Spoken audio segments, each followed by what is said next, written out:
woods don't just test you, they teach you. And every hunter has a lesson worth learning from. Here we dig into those lessons, the hard-earned wisdom from cold mornings, close calls, and miles of boot leather. From seasoned veterans who spent a lifetime out here, to newer hunters seeing the wild with fresh eyes. Every story carries something worth passing down. I'm your host, Gage Gall, and this is the Wilderness Wise Podcast, where we honor the old school truths, embrace new perspectives, and grow into better hunters and better woodsmen together. So pull up a chair, lean in, and let the wild teach us something new. Let's get wise. Welcome back to the Wilderness Wise Podcast. I'm your host, Gage Gall, and today's episode is all about learning, growing, and seeing the woods through new eyes. For episode 2, I wanted to bring on my little sister, Amber Gall. She's a new hunter stepping into our family tradition, a former college athlete at Michigan, and has a background in social work and psychology. She's already bagged her first buck, hunted waterfowl with me, and has learned a few things the hard way. I wanted to bring her on because she can not only share her hunting journey, but also what time in the woods does for the human mind. Welcome, Amber. Thank you. Amber, thanks for being here. How does it feel to be on episode 2 of the podcast? I feel like I don't have a lot of experience with hunting, so it feels a little strange. Definitely new, but I feel like that's a good thing because I'm very open to learning lots of new things. So this is probably a good channel for me to actually follow on social media. So thinking back to your first hunts, what sticks out to you the most? I feel like my first one was we hunted late season geese together with your one friend that I can't remember his name. But I just, like, it was extremely exciting to do geese and duck. Like, I love both. The excitement was kind of a shock to me. I sat out deer hunting with my dad when I was really young. I remember my dad making a bet with me that I couldn't make it for more than 30 minutes in the blind, and I made it like several hours. So I felt very proud of myself there, but it was so boring just like sitting there when I was probably like 8 years old trying to be quiet, and I'm not the greatest at that. So I think like hunting geese was extremely exciting. And I had some friends down at U of M who bagged some big deer and lots of geese, and I got to like go see their stuff my 5th year of college. And so that was always exciting. So I feel like I started kind of wanting to hunt a little bit more my 5th year, and then as I graduated and moved back to this area, it just felt natural to start hunting now, which is strange because I didn't feel that way growing up. But yeah, and to understand your journey into starting hunting, we kind of got to go back to the beginning. So you grew up in a hunting family, just recently started hunting. What pushed you to take that step? Was that the people down at U of M? Was that just seeing us do it for so many years, or what kind of pushed you over that edge to like, okay, I want to try this? I feel like when I was a kid, I never wanted to try it because I didn't really eat the food. Like for me, that was like a big part of it is I didn't love venison, even though my mom masked it and everything, and I didn't realize I was eating venison at the time. But like in my brain, I didn't like venison. And then like I felt like if I was gonna like shoot it, I'd at least eat it. And I was a very picky eater as a kid. And then as I got older, I was like, well, I actually eat all of this stuff, and I'm always like willing to try something at least once. I feel like to start hunting, it was like a mix between these like guys that I was friends with down at U of M, like really hyping it up a little bit. This prospect of it being like different than deer hunting, like the geese and the duck, like that's not something I feel like we grew up doing. It was a lot of deer hunting when I was a kid, and that felt like so boring to me. So I was like, well, I'll just try like this idea of like duck and goose hunting. Like I'll just like try it out. So I felt like that really contributed. And then the other part is I'm just so competitive and like competitive with everyone. And really was just kind of like, well, if the boys can do it, I can too. And that was kind of like the big thing for me once I started like deer hunting was like, well, I'm going to shoot bigger bucks than my brothers and my dad. And so, I feel like that's why I started, which is maybe not like a great reason, but definitely like there's a competitor spirit in me for sure. So that's probably why I started. Yeah, and I can definitely attest to that. You have always been super competitive. So when you picked up that weapon for the first time with the intention to go out and take game, what was going through your head? Well, my dad says he raised a killer when it comes to like me shooting deer, especially.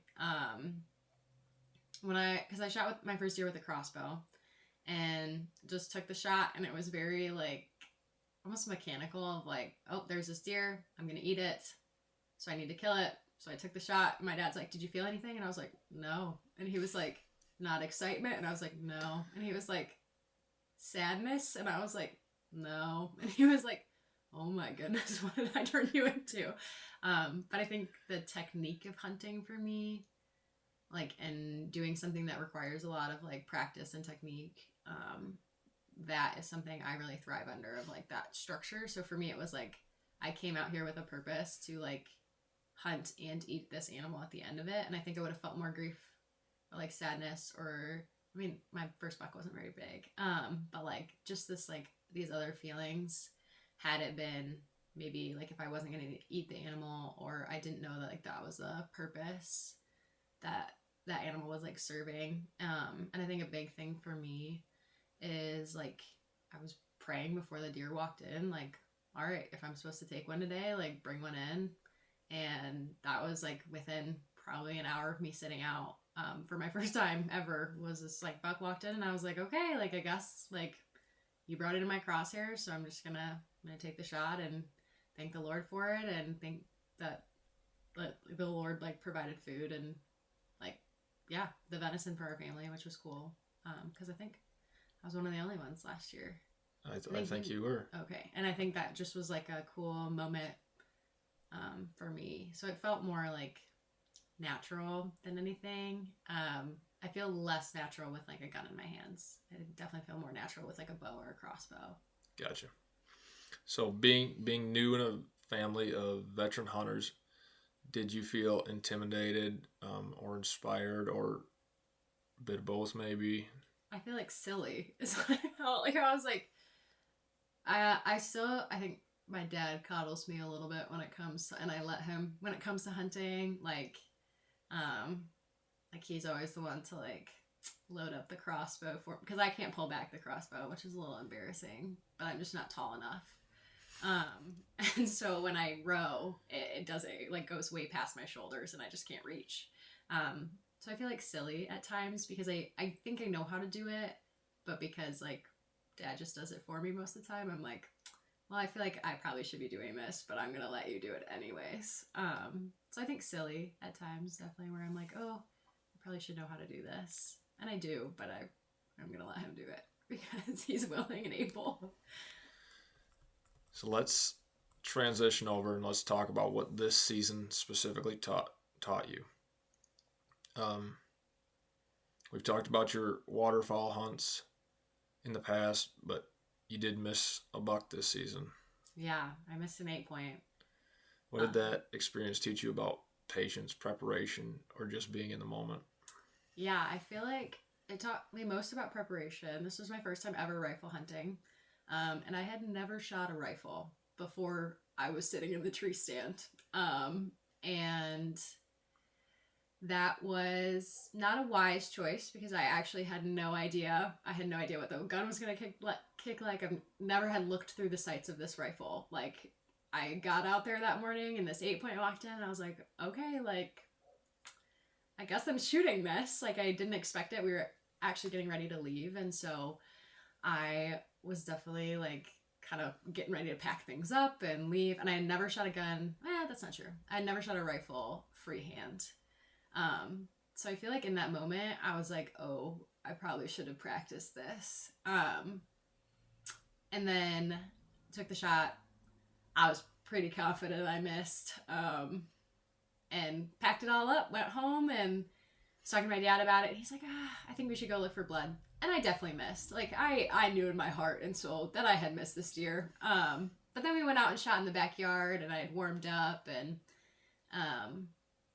I made like nearly a perfect shot on what I was aiming at. And I was like, maybe I didn't miss this deer. And I got a little excited. and then was very disappointed when we found no blood, because I was like, well, my dad just gassed me into thinking I didn't shoot this deer, or I shot this deer. So I feel like preparation is a huge part. And I told my dad, I was like, next time I have a bright idea of going rifle hunting the night before rifle season, like, please, like, make me practice before I go out, because that was frustrating to like sit out there for as long as I did, see this nice sized deer, shoot at it and miss, and then my little brother's like, well, we're not going to see that deer again this season. And I was like, yeah, sorry, I just ruined that for the whole family who hunts out there. So yeah, I definitely think preparation's a huge part. So looking back at the season, what would you say is the hardest lesson you learned? Can I give a silly one? And Absolutely. One, I need to figure out how to stay warm, because I hate being cold. That's like my least favorite part of hunting. And like my feet and my hands are like the things that suffer when I'm out there. So I got to figure that out a little bit. And that's my silly one, because it's just like, I really hate being cold. And unfortunately, I think a lot of the seasons are in colder seasons in Michigan. And I feel like the second one, like, is like the hard lesson of like, I need to prepare and put more time in this if I'm going to be the one to shoot the biggest bucks and to have opportunities to like chase those animals. Yeah, and I think I just need to like be able to take that time to prepare. Like, I took a lot of time to prepare with the crossbow before I shot my buck last year, and I felt confident like when I had the crossbow up that like I was going to take the shot and I was going to make it.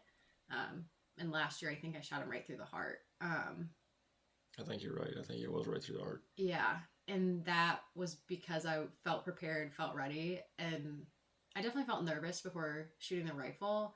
Not really because there was an 8-point standing in front of me, but more so because I was like, I've never shot a rifle before in my life, and now I'm about to like shoot this animal. And I think it was almost scary too of like, I didn't want to like shoot the animal and wound it.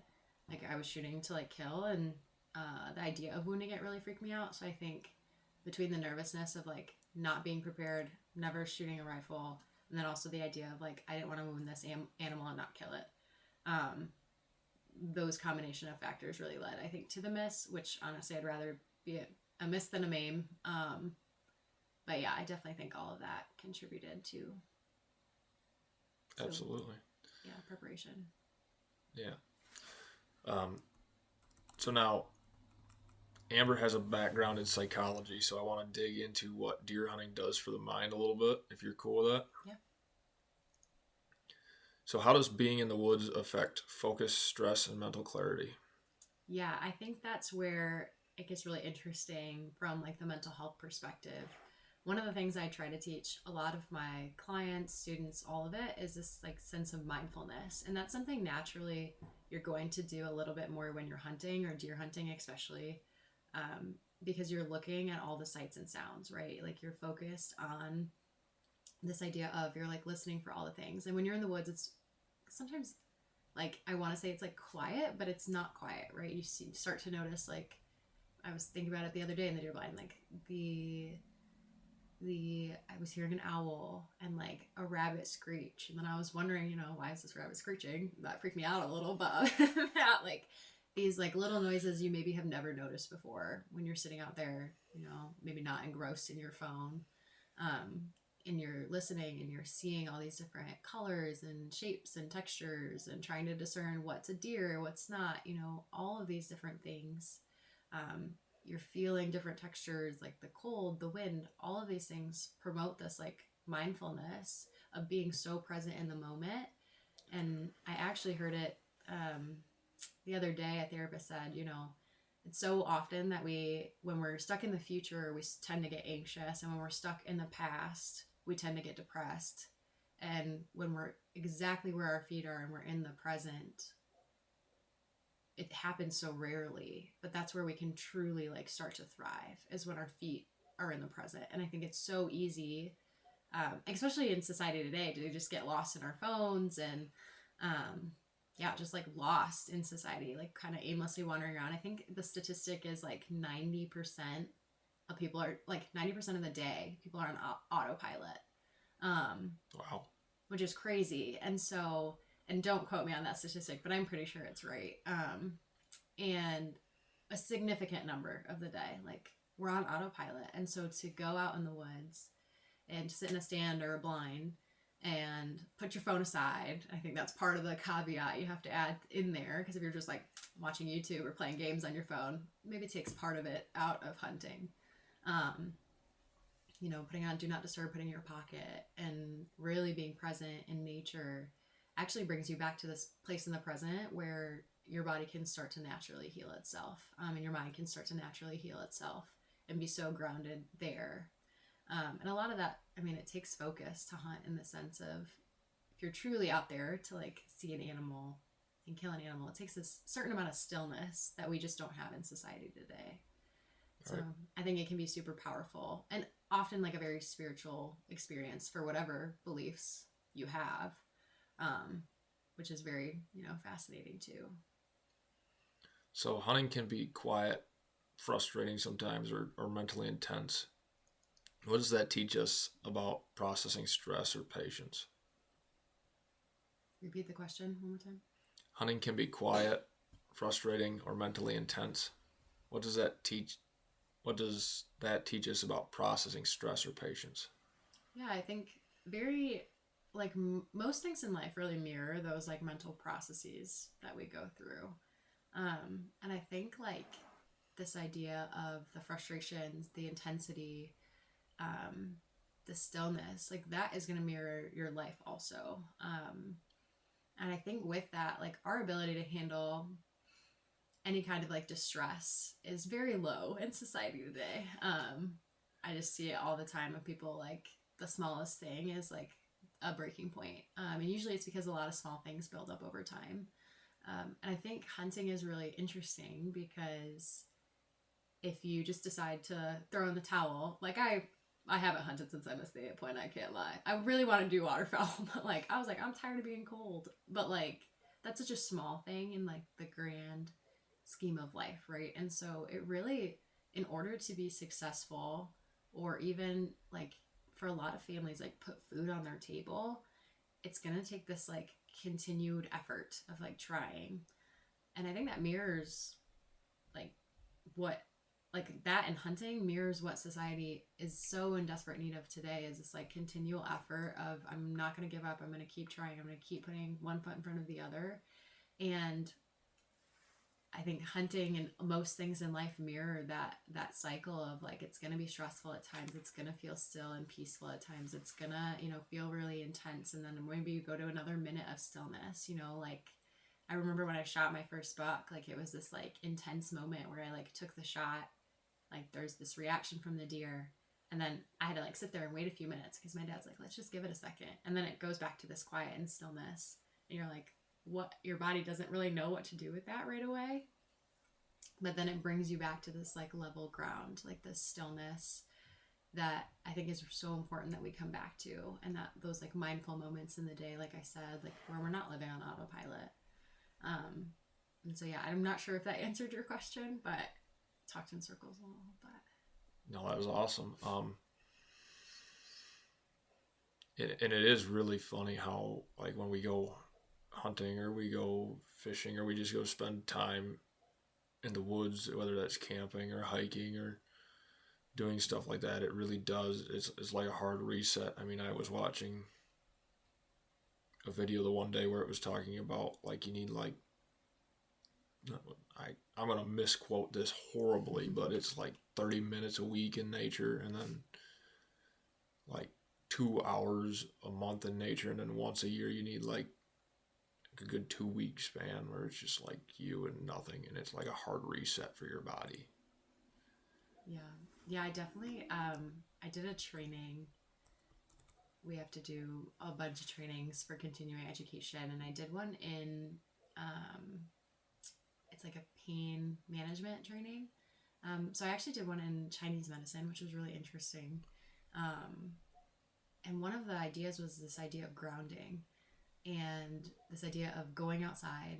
And in Michigan, it's a little harder because it's cold outside most of the year. But like this idea of going outside, being barefoot, being connected to this like almost like presence that the earth brings, and like kind of like you said, like being out in nature And the idea was like taking off your shoes, like this rubber that like disconnects you from the natural, like I think it was like, I don't know, currencies or something. I think it's the currencies, like electrocurrencies or something. I don't know all of the details, but this idea of like being out in nature, letting your body be connected in a very natural way. And studies have shown that it actually brings like a lot of healing to like physical health problems. Huh. And so I think that's such a fascinating thing too, of just like going outside and being like in this very natural space where it feels like we're constantly in the unnatural with like our houses. And not that shelter's a bad thing, I think shelter's great, but like being able to like connect outside and go outside and be, I don't know, this sounds very like nature girly, crunchy granola girl, but like being able to like reconnect with nature, because we are natural beings despite living in a very unnatural world.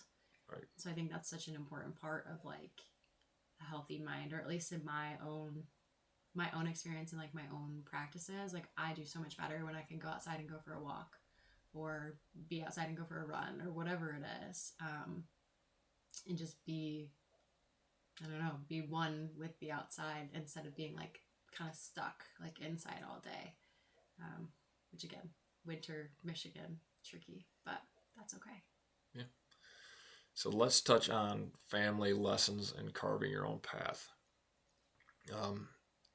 We've been hunting for generations. I mean, I just actually found out in the last podcast that Grandpa was a first-time hunter. Like he was new to hunting.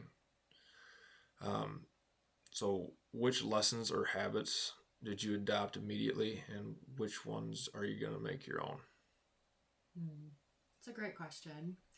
I feel like most of my hunting knowledge I've learned from just years of like being in this family.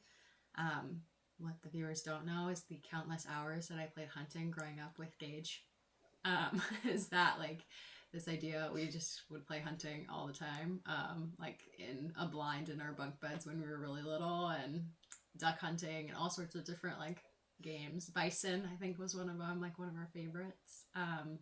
So I feel like a lot of that stuff, like I just have been learning from a really young age, and then to have people who could like mentor me in it a little bit was very helpful.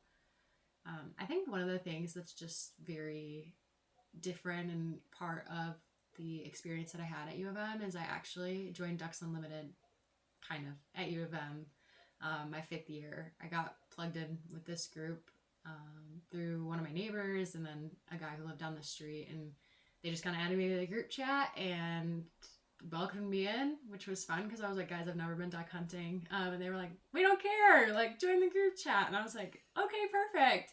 And that was just a very unique, I have some unique connections I think now outside of like just central Michigan, but like, you know, friends from kind of all over the place, and who've one of my good friends shot a Boone and Crockett buck with a bow and arrow. And that was a really cool moment to like, I went down and we took it in my mom's truck when I was using my mom's truck at the time. We took it to the big house and took pictures with it. And I think the connections that I made down at U of M, as strange as it sounds, because it's not the place where you'd think you'd find a lot of hunters, but was a place where I met a ton of hunters, and the connections I found to all different sorts of hunting in all different places, I think that's kind of different.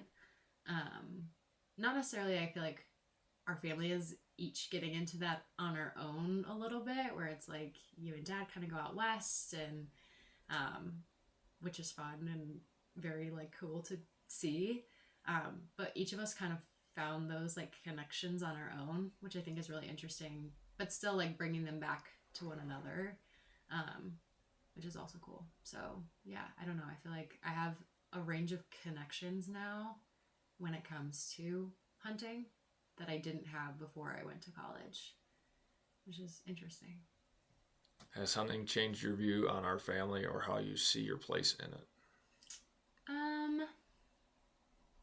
Not really my view on our family. I feel like kind of all have been around hunting my whole life. Definitely as I've hunted more, it feels just like easier, I think, to spend time with everyone in a very unique way. Like I said, my dad sits with me. And so then like for us to spend time together in that way, I mean, I'm a very big football fan. And so like me and my dad watch football together, but it's just us yelling at the TV. Like it's very different to like go sit together very quietly.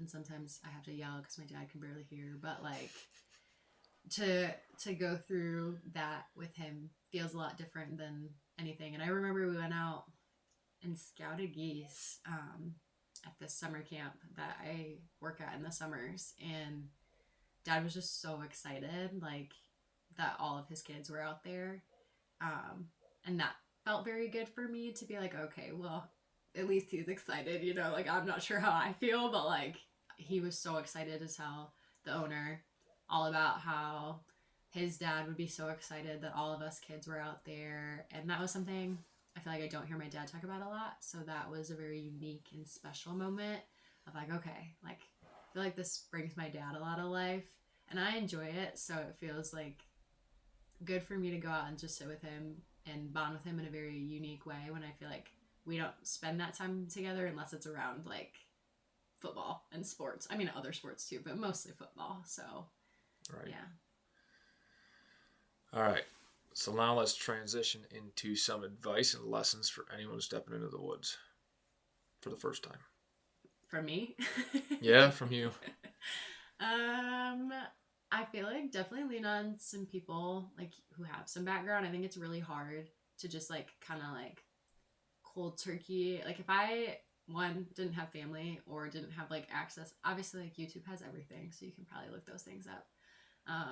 But sometimes just like having a buddy feels really nice, and like someone who can encourage you like on the harder days where you like maybe miss the shot or you're like frustrated with yourself. Like I feel like my first time shooting a bow again, because I used to shoot when I was younger, just for fun, but my first time shooting a bow again, I was so frustrated because I kept missing the target and I was like, what is going on? Like I feel like I wasn't even raised in the country. And my dad just was like, you're gonna get it, it's fine, like we'll just sit out here until you do.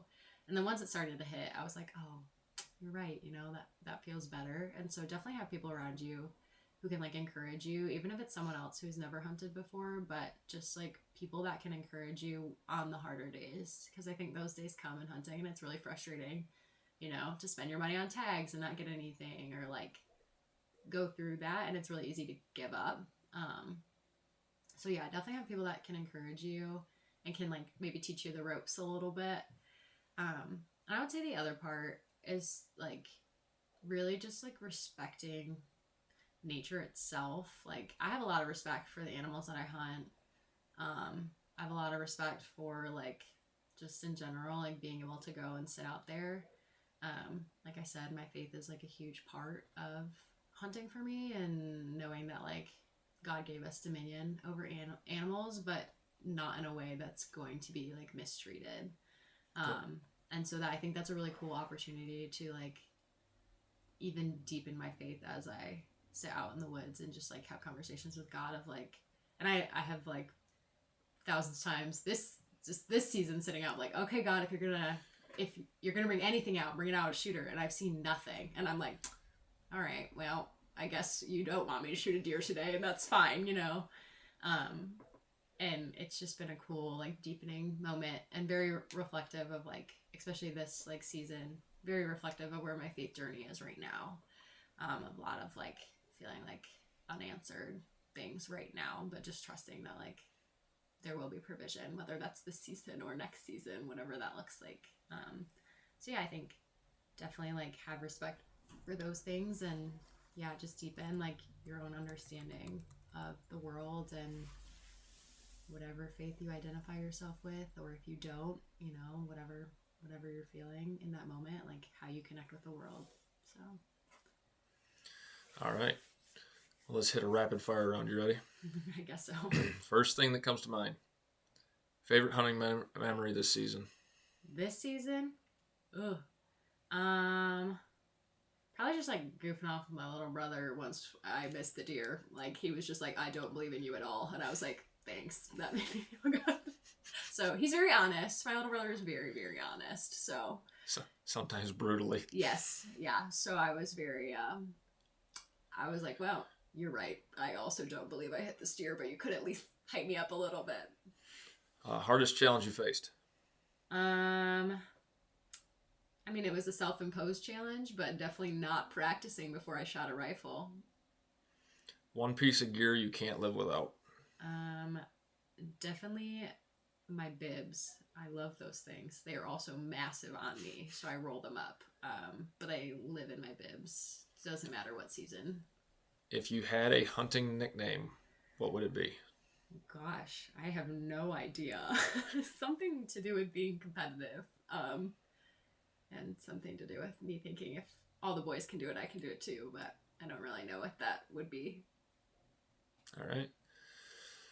Okay, so let's go ahead and wrap up a little bit with some big picture reflections. Where do you see yourself going as a hunter over the next few years? Definitely continuing duck and geese. I just enjoy the excitement of it and popping up and doing all this stuff. Deer hunting, it's quite frustrating for me at the moment. I'll be back out there, I'm sure, because I like spending that time with my dad, and I feel like that he really enjoys it, and I do too. It's just right now I'm frustrated, so I feel like that's not a great reflection point. Definitely could see myself getting into some other hunts here and there. I just like the active stuff. I'm pretty sure I have undiagnosed ADHD, or so my ex-coworker tells me. And my ex-coworker is a therapist, so it's not not an unfounded claim, but I just like to be active and up and going and doing things with my hands at all times. And so I think some of those I think we had walked around looking for a buck one day, just trying to see it, and I enjoyed that a lot more than just sitting there waiting for it to come to me. So yeah, I definitely think some of the more active hunting I could see myself getting into, maybe more than something stationary. Something like spot and stock. Yeah. Western big game or something like that, like an antelope hunt or something. Yeah, definitely where I can move around and be active, because I just really struggle to sit still most of the time. So any final words for someone just starting out, especially about what hunting can do for their mind? Yeah, I would just say sometimes sitting in the stillness of hunting feels a little intimidating at first when you're just used to busy. But I would challenge anyone just trying it out, put your phone aside, put it on do not disturb, and let yourself notice the things around you. Not let your thoughts run ahead to what am I doing for lunch after this or whatever, but just notice the things around you, because as you start to notice those things, you'd be surprised at how your body responds to that. And I found myself surprised at what I was even noticing when I was out in the woods and thinking about how loud the woods were, when in reality, my whole life I thought they were just quiet. So I would definitely challenge anyone who's new. It's going to feel really uncomfortable at first, but as you start to notice those things, it can be really, really healing for your mind and body to put your phone aside and just notice, in all circumstances, but definitely in hunting. So awesome. Amber, thank you for joining me and sharing your journey this season, your lessons, and your perspective on the mental health side of hunting. Thank you for having me. To everybody listening, thank you for tuning in to episode 2 of the Wilderness Wise podcast. Hit follow, share it with a friend, and stick around for more stories, adventures, and lessons from the wild. Until next time, stay wild, stay sharp, and as always, stay wise.